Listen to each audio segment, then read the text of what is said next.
My mom kicked me out for being gay. 10 years later, she begged me to save her life.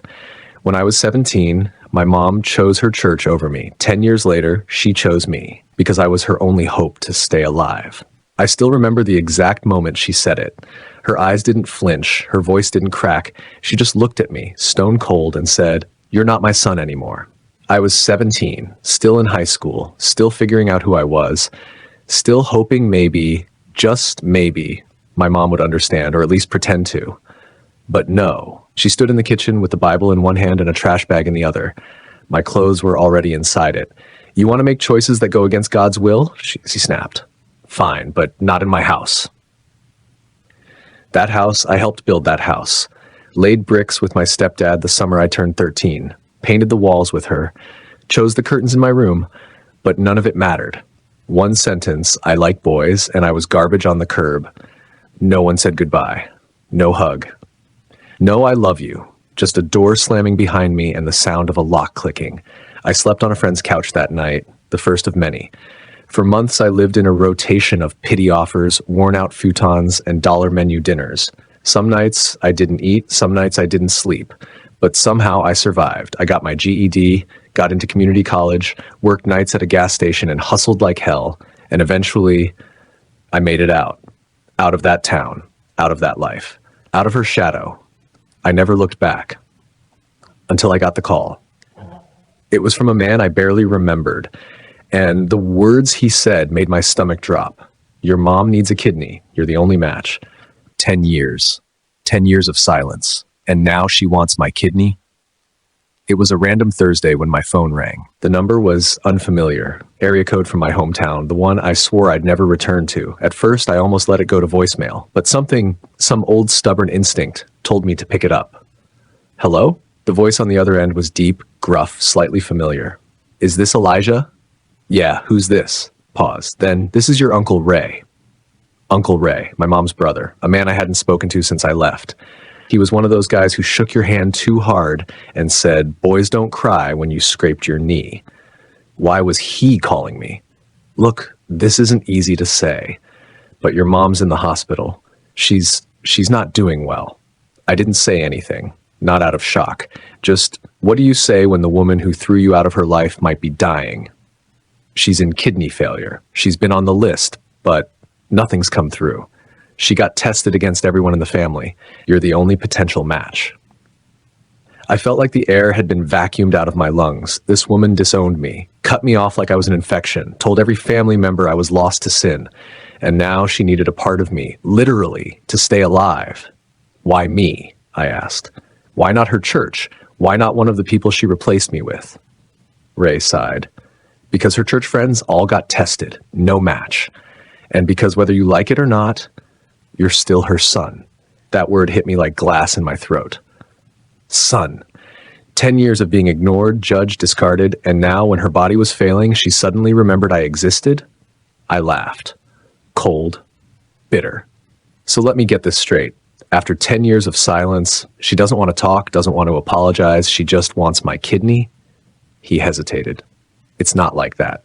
But it was. And the worst part? Even though every cell in my body screamed no, I agreed to see her.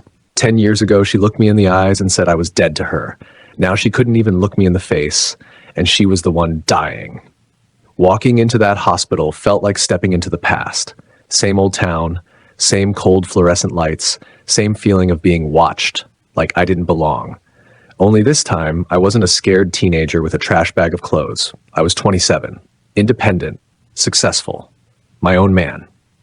But the moment I walked into that room and saw her, I felt like I was 17 again. She looked smaller, thinner, pale, eyes sunken, wires running from her arms like roots, desperate for something to hold on to.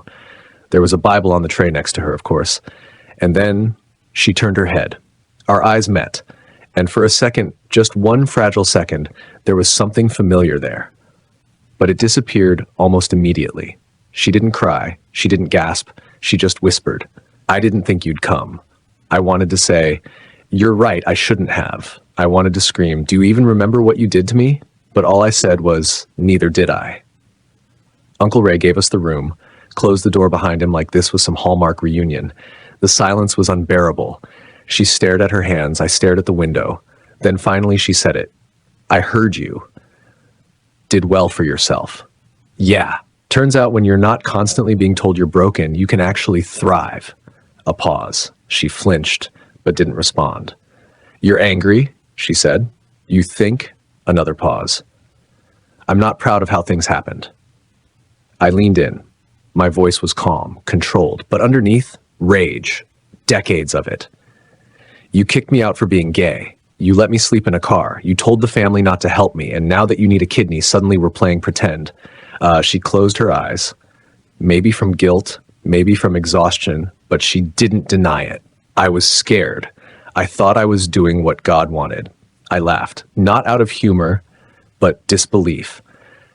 God wanted you to abandon your kid? That's convenient. She started to cry, but I didn't reach for her hand. And then she said something I never thought I'd hear from her, something I wasn't sure I could believe. She said the words I thought I'd die without hearing, but instead of healing me, they made me feel worse. She wiped her eyes, slow and shaky, and said, I'm sorry, Elijah. I didn't move. I was wrong about everything. It was like the air froze. 10 years. 10 years of silence. 10 years of wondering if she even felt a flicker of regret. And now, with IVs in her arm and no one else left to ask, she says the words, I wanted to scream. I wanted to believe her. I wanted to fix everything. But instead, I asked, why now? She opened her mouth, closed it again. Then finally, because I thought I had more time. I thought one day we'd talk, really talk. And then my kidneys started failing. The doctor said I had months. I folded my arms.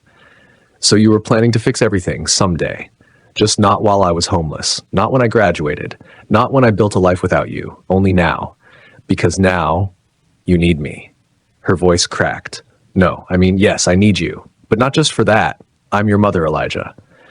You stopped being that the day you threw me out. Silence again. Then she reached for the Bible on her tray and held it out toward me like it meant something.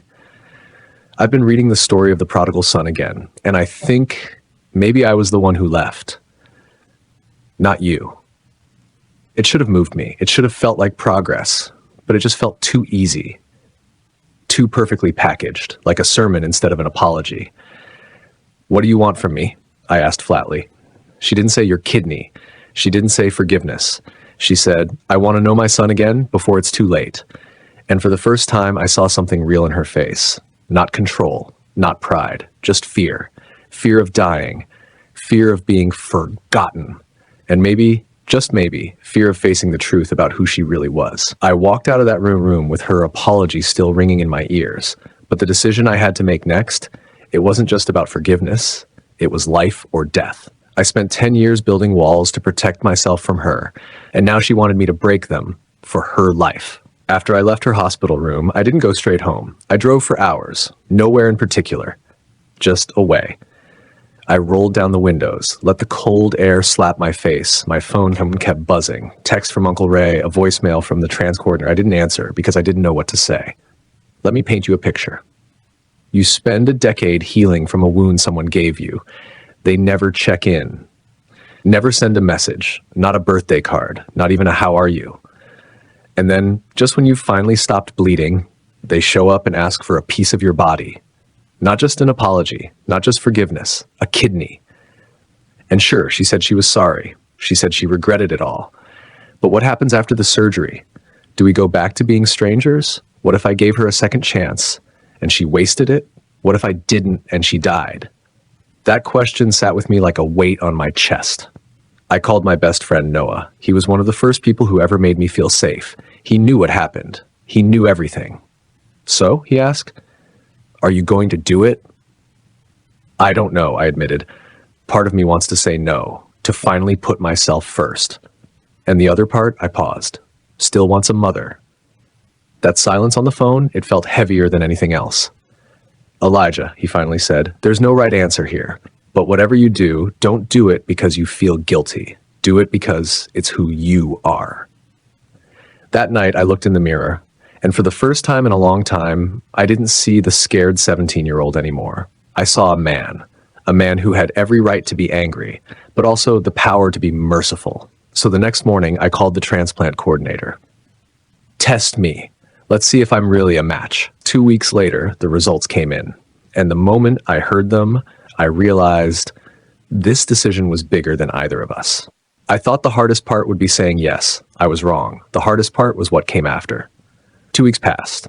Every day I told myself not to think about it, but every day I woke up wondering, what if I really am her only shot at living? The hospital finally called on a rainy Thursday morning. I sat at the edge of my bed, phone pressed to my ear, heart pounding like a drum in my throat. The voice on the other end was calm, too calm. "Hi, Elijah. We got your results back. You're a partial match." My stomach dropped. What does that mean? It means your kidney could work, but it comes with elevated risk. Rejection rates are higher than usual. The surgery would be viable, but it's not ideal. So I'm still her best option? At the moment, yes. I hung up, sat there staring at the floor.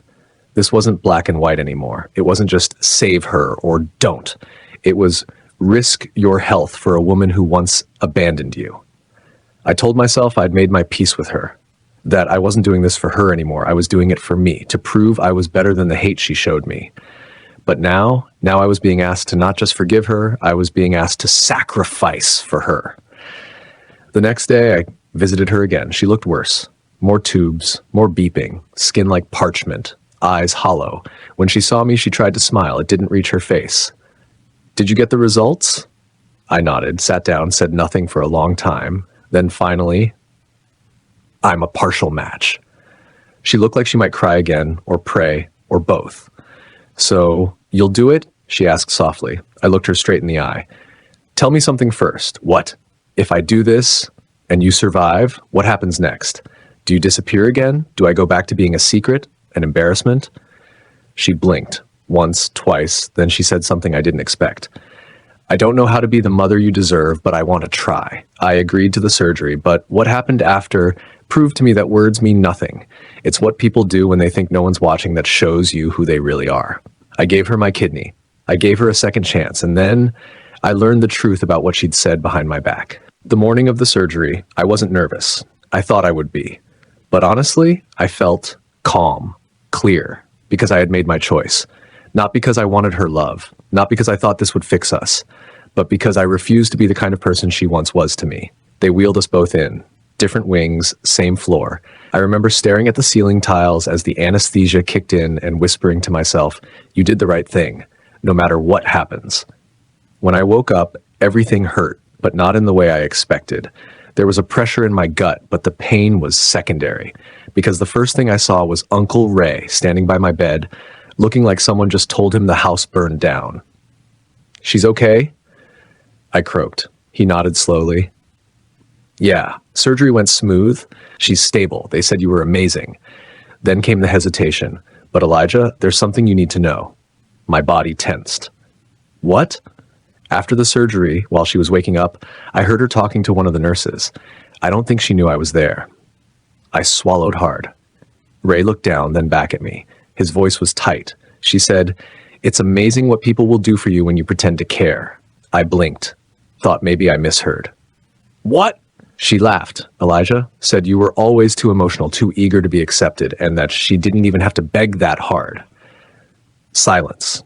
That word, pretend, like her apology, her fear, her promises, meant nothing. It wasn't redemption. It was manipulation, and I had fallen for it again.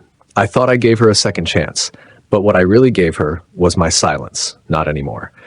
She thought I'd stay silent. She thought I'd walk away like nothing happened, but I've been quiet my whole life. Not anymore. I laid in that hospital bed for 2 more days, healing from the surgery, but the real wound, the one she reopened with those words, cut deeper than any scalpel ever could. "It's amazing what people will do for you when you pretend to care." Those words spun around in my head like broken glass, and the more I thought about it, the more I realized she hadn't changed at all. She didn't apologize because she meant it. She didn't try to rebuild because she missed me. She needed me. And the moment she got what she wanted, she tossed me right back into the box she kept me my whole life.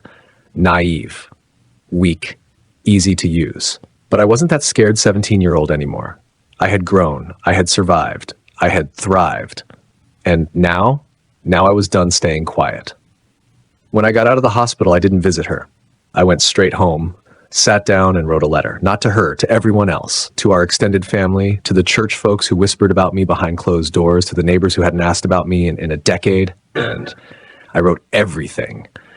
The day she kicked me out, the years of silence, the couch surfing, the trauma, the fake apology, and finally, the truth about what she said after the surgery. She may have a second chance at life, I wrote, but I'm not giving her a second chance at hurting me. And I hit post. I uploaded it to Facebook, to Reddit, to a support group forum I'd been part of for years. And it spread. Not because people wanted drama, but because so many others had lived it too. People who were kicked out, people who gave more than they got, people who stayed quiet because they thought love meant suffering. A week later, I got a call. It was Uncle Ray. "You saw the post?" I asked. "I did." So did she. What did she say? Nothing. She just stared at it for a long time. Then she asked the nurse to unplug the TV. I smiled, not because I was happy she hurt, but because, for once, she had to sit in the truth.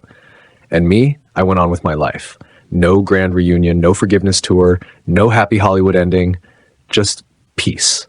And for the first time in years, it was enough. I gave her a part of me, but I kept the most important parts for myself, my voice, my truth, my power. They say blood is thicker than water, but you know what's thicker than both? Boundaries.